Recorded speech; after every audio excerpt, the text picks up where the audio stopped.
Hello and welcome to Combat Patrol Carnage Premium Kit 1.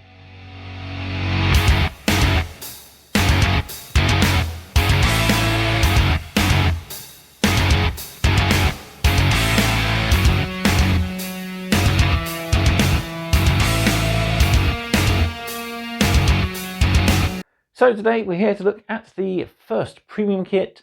It'll just be a bit of an unboxing as I'm building it up for my own personal collection. As it's not part of the base collection, these are kind of models I'm just adding to my own force when they are appropriate.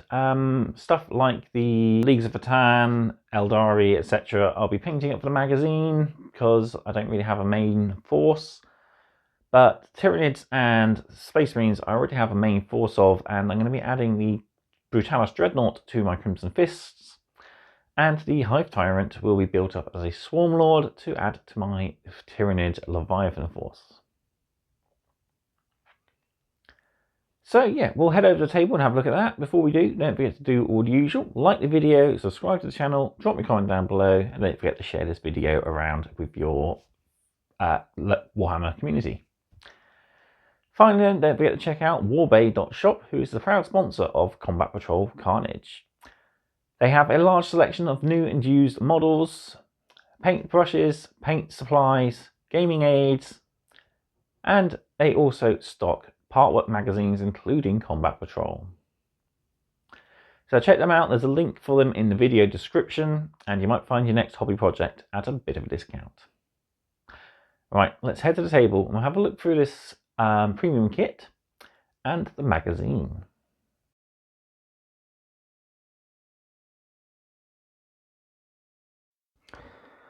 So here we have the box, and yeah, it is just a little cardboard box. Combat Patrol Premium Set 1, part CXA 85805. So inside we have our magazine, which is quite a thick magazine, a lot of information to look through. And we got our frames. So we have one sprue for the Brutalis Dreadnought, one sprue for our winged for our Tyranid Hive Tyrant, other two frames for the Brutalis Dreadnought, and the last frame for our Hive Tyrant.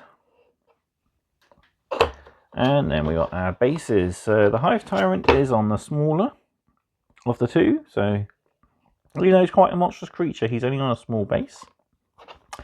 I believe that is a 70 to 80 mil base. And then we got the larger 100 mil base for the Brutalis Dreadnought there. I'm sure it will say in the instructions. All right, we'll adjust the camera and have a look at the frames closer up. So I'll have a look at the two frames for the winged Hive Tyrant / Hive Tyrant kit. So yeah, you get wings if you want to build it up with wings. That's the Swarm Lord head with the extra Bonesword head. You got the Barb Strangler there. We got the flying Tyranid Prime's tail and his legs on this sprue as well. So a lot of the stuff on this sprue we're not actually going to be using. I'll put that back in the box. The main Hive Tyrant is actually built up entirely on this sprue. So we've got his legs, his lower body, his Venom Cannon there. We got a Lashwhip. We got Scything Talons, a Bone Sword, the Bone Sabers for the Swarm Lord, and then we got the different parts of the body. So the body's made out of 4 components. Well, 6 because you add these little vents into it as well. And there we have his head, and there's his tail. So quite an impressive kit, quite an old kit as well, I believe. 2011. So yeah, quite a fairly old kit, but still a rather nice kit. Lots of it's built exactly as the metal kit was built, which is quite nice. They've actually just translated the metal kit into plastic form. It was a nice kit back in the day. Metal body, metal sword and whip with the plastic Tyranid heavy weapon frame for the guns, which is nice, which is quite nice for the time. I actually owned one of the old metal Hive Tyrants. That's the Hive Tyrant kit.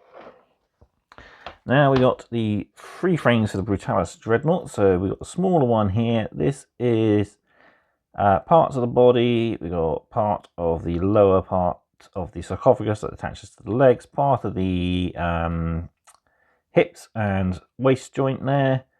You got multi-melters, heavy bolters that can be attached to the front of it. You got the anti-air gun part there as well.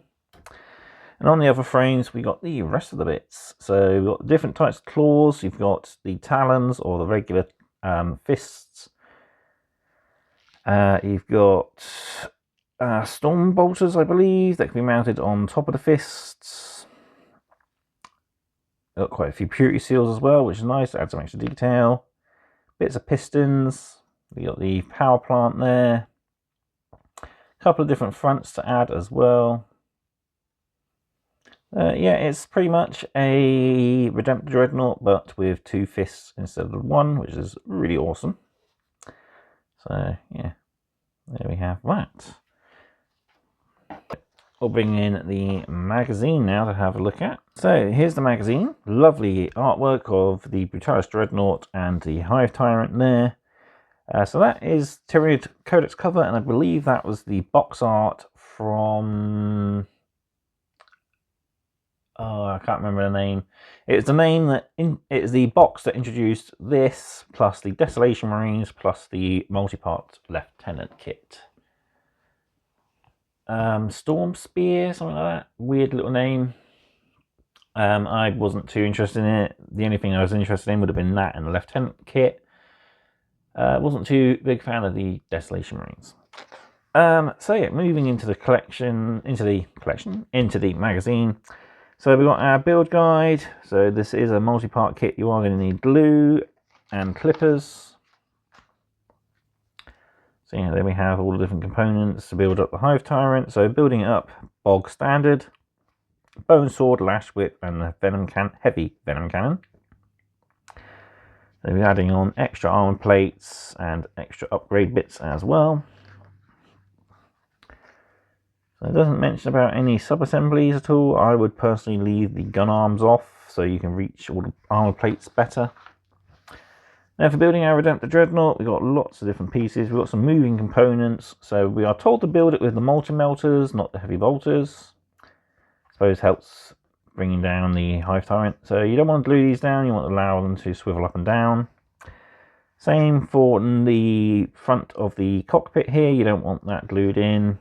You want to leave that movable if possible. Same for the front part there. We've got the anti-air guns that mount on the back, which can swivel if you want, or you can glue it in.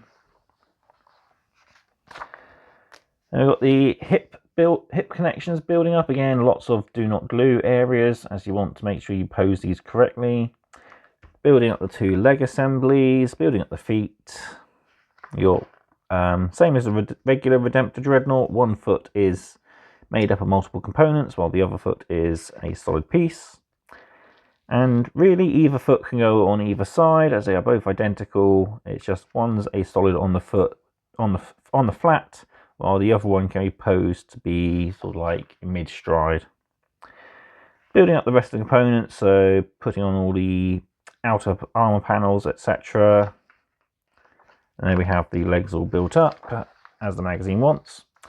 Then we're into building up the arms. So, yeah, each arm is made up of a fair few components. Lots of don't glue certain parts again, so do take your bestest care when assembling. It's easy to make mistakes. I know I made a few with one of my older Redemptor Dreadnoughts, and I ended up with the legs in a funny position. He was sort of always leaning backwards. But yeah, take plenty of time to make sure your glue has not leaked anywhere. Line up everything before putting on your final armor panels. Remove the small peg on top of the larger peg with your clippers. This will allow you to rotate the Dreadnought at the hip. So interesting there. I believe it does, in the paint guide, it does say that you want to, yeah, paint the two houses models separately, then attach them once the paint has been finished. So pretty cool. So our paint guide is a little more of a in-depth guide to what we get in the magazine, how it works. So it goes through different stages. So you start in the base coat stage, then the shade, then the highlights. So it's going to show us what we can look forward to in future issues, at least for the rest of the collection. So the base coats of the Dreadnoughts. So we've got the lists of paints we're going to be using. So Macragge Blue, Abaddon Black, Lead Belcher, Retributor Armour, Rack of Flesh, Corax White, Mephiston Red, and Avalanche Sunset, which we haven't got yet, but I believe that might be issue 21, which is the next delivery.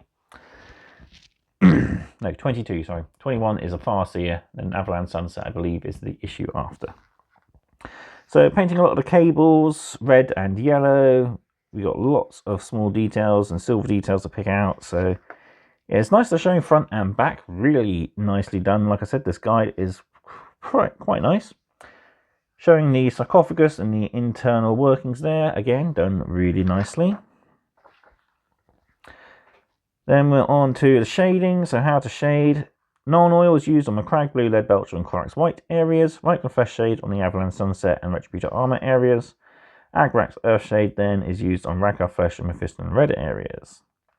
And yeah, so we're going to be recess shading a lot of the armor. So he's still going to look fairly blue, but he'll look quite nice when he's shaded up. How to paint Hazard Stripes tutorial, pretty cool. So base coat of Avalanche Sunset, stripes in with Abaddon Black, shade over with Right and Flesh shade, and then a fine highlight of Powdered Witch Flesh just to give it a hint of light. Now we are highlighting all the other small details, so the guns, the claws. So the paints we need for highlighting are Calgar Blue, Mechanica Standard Grey, Stormhost Silver, Powdered Witch Flesh, White Scar, Wild Rider Red, and Administrator Grey. So a lot of colours we don't have yet, but we will be getting in future issues of the magazine. And to paint the model's base, first apply a thick layer of Astrogranite all over it, let it dry overnight. Once the Astrogranite is dried, shade with non-oil, and dry brush with Administrator Grey. So there we go. Moving on to our Tyranids. So we need to get the base coat of Wraithbone down, then Barracknard Burgundy on all the armor panels, Abaddon Black on the weapons and some of the smaller claws and armor plates. Squig Orange is used for the Venom Cannon, and Avalanche Sunset is used just for the eyes right up underneath there. Really hard to see. I was looking and I couldn't quite tell what's being used where. Yeah, pretty interesting choice, Squig Orange. Personally, like I said, I would have used like Cadian Flesh Tone or something like that.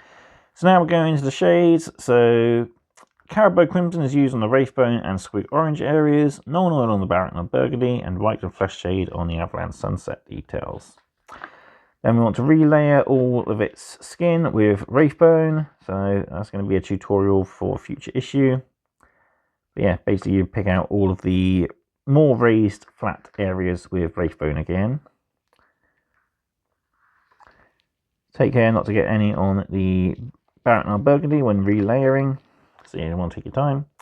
Then we are looking at highlighting. So for highlighting colours, we want Powdered Witch Flesh, Pink Horror, Mephiston Red, and Uriel Yellow. So Uriel Yellow is just to highlight the eyes. Mephiston Red is used to edge highlight all the black details, so that's really cool, makes them stand out nicely. And Pink Horror is used to highlight all of the chitinous armor, and it's even given this like little feathering effect, which is kind of cool. And Powdered Witch Flesh is used to highlight the softer flesh. And the base painting guide is the same as the Brutalis Dreadnought there as well. So yeah, these guides are really nicely done. And then we have a gallery of our finished models. So yeah, they do look really impressive actually. And it does give us a nice insight of what to expect for the rest of the collection.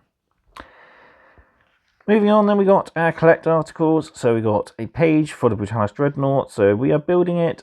this particular configuration. So we've got the talons, we've got the heavy stubber, and we've got the twin multi-melter there as well. We can roll on the background table, we can give him a name from our naming chart, and there's his datasheet. No punch-out card, sadly. Would have been nice if they included that. But yeah, we've got these datasheets. And yeah, the only way you can include him in your force is in this collection's special mission, where it uses both of these models. So yeah, pretty cool.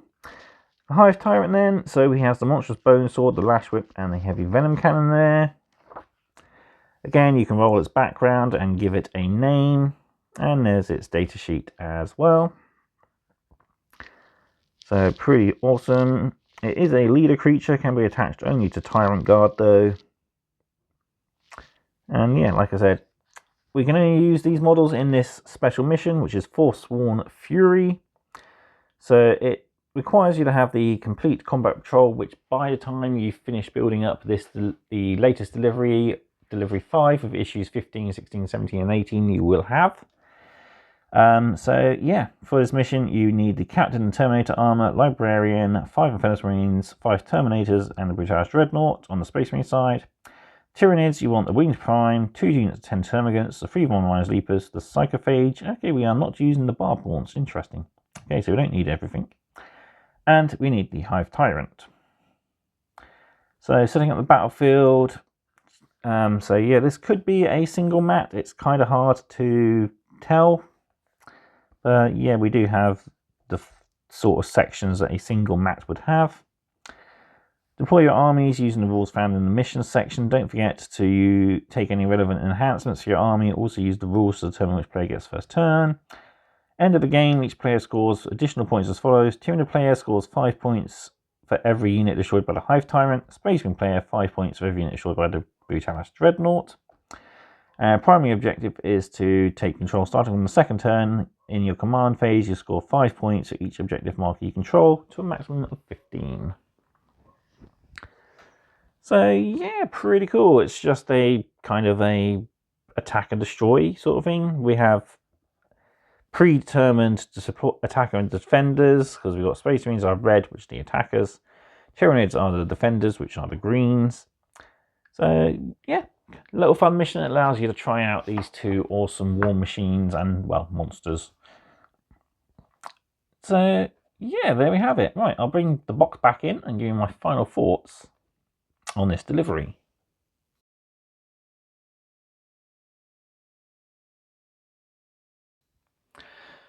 So there we have it. That was Premium Kit 1 for Combat Patrol. Nice premium kit, some awesome models.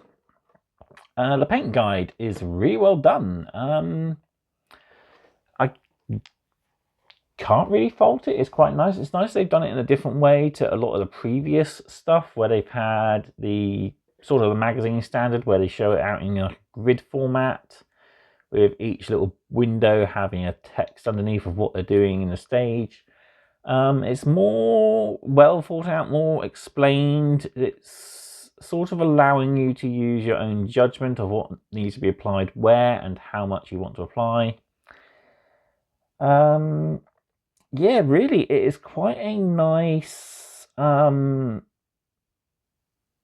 guide. As I said, it's more of a master class, as we are painting the models all the way to completion. So it does require you to have those extra paints, which you won't be getting until later on in the collection. How late, we do not know. We know we are getting paints right up to, I believe it's issue 60 and 70, the 60s to 70s, we're still getting paints. So yeah, it's going to be a while till we have the complete paint collection. It does list the paints, so if you wanted to, you could go out and get them. If you don't have them, if you have them in your collection, you're okay. You can go ahead and complete the entire magazine, basically the entire tutorial. Personally, for me, I am of course painting these in my own personal color schemes. The Leviathan method I have done for my own my friend's own Leviathan collection, which will be the same method I'm using in my Get Started series. So if you've watched those videos, you'll know how I paint my Tyranids. And the Brutalis Dreadnought is going to be added to my Crimson Fists, as I could really do with a... Well, technically third. I have one for my Crimson Fists that I haven't built and painted yet, which will be a... I've got... My first one I got, I think, is my old push fit one. My second one is the full multi-part kit, so I've got the plasma cannon and the assault cannon if I want to. But yeah, then I'm going to add this one to my Crimson Fists, so that's going to be quite nice. My only other dreadnoughts I got are for my Blood Angels. I've got the Death Company Brutalis Dreadnought to build. I've got a Redemptor I've built and primed for my Blood Angels that I need to paint at some point. But other than that, that's my plan for these guys.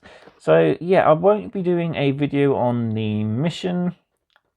If I do, well, if you want me to, I'll probably be using my own personal models. So my Crimson Fists Combat Patrol, my Leviathan Combat Patrol from my own personal collection. So if you do want to see the battle in this magazine, drop me a comment down below, and I will try and do it whenever I've got some free time in my schedule. A lot of my schedule at the moment is taken up with painting models, filming issues of Combat Patrol, editing issues of Combat Patrol, etc. I'm a bit behind on paint guides. I do want to try and do some over the Christmas break if I can. I have got Lamartes and the Night Questor down in my studio here to paint at some point on camera. And I also have a trio of Moira goblins skulking around as well here somewhere. So yeah, I do plan to catch up on my paint videos. It's just really finding the time and, from part of it, the enthusiasm to do it. It doesn't help that the day's drawing in now. So yeah, there isn't enough daylight in the day to get much done. But I am trying my best to catch up and hoping that the new year I'll be able to do a lot more for this channel, and I'll hopefully be able to improve the quality of my content for you guys. Right, that's it. It's hopefully a quick video. But yeah, I hope you've enjoyed it. Nice look into the premium kit of Combat Patrol. This is kind of what we can expect for the future Combat Patrol kits. So we'll be getting the Demon Prince and Howling Banshees next, which are with the issues 36, 37, 38, and 39, I believe. It's around the end of the 30s into the 40s, which we'll be getting those. So towards the end of the Eldari and Chaos Combat Patrols. But yeah, that's pretty much it. Thank you all very much for watching. Don't forget to, of course, check out warbay.shop for your hobby requirements and your next hobby project. Don't forget to drop me a comment down below. Let me know if you want to see the battle in this magazine played out, and I will try and do my best to film that for you. Thank you again for watching. Hope you have a good Christmas, as this will hopefully be up before Christmas. And I will see you on Christmas Day for my Christmas unboxing. Alright, I'll see you next time on Combat Patrol Carnage. Goodbye.